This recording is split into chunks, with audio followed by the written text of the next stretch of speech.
Robert, nice to meet you. One more. I guess, yeah. So Fisher, you have one of the most recognizable voices in dance music today. Many fans of this genre don't realize that you've had pop music success like for years and years and years. Can you tell us? Well, I'm famous for not being famous in that genre. So, my whole success came on the internet when MP3s were first getting very hot, and my band Fisher had a song called "I Will Love You" that came to be known pretty well. Sure. I remember seeing it on the Regis Philbin channel. Yes. Yeah. Very fun. And so we had some success, but it's a cruel world out there. We did pretty well, but it's funny that the trance world has seemed to reach out to us. It's funny. You think you know what you want, and then something else reaches out to you and pulls you in, and we accidentally fell into the whole trance thing. So. Sure. Can you describe the difference in the creative process working with your own band Fisher as opposed to working with like the likes of Paul Van Dyk or Steve Belcher? Yeah, with my husband Ron and I are Fisher, and we tend to, what we do, we always start with the melody and the lyric.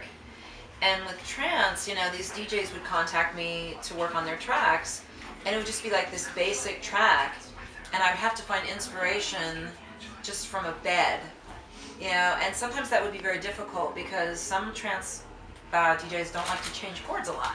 So they give you like 2 chords, and you're like, can I have a third? Just give me a third, please.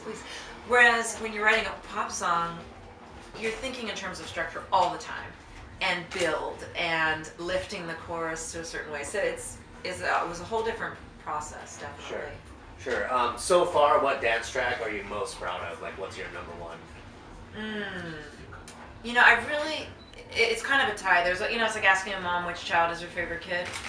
But probably The Last Time is one of my all-time favorites, because I wrote that about, imagining what it was like. They say kids know what God looks like, and then as we get more jaded by the world and we grow up, we forget.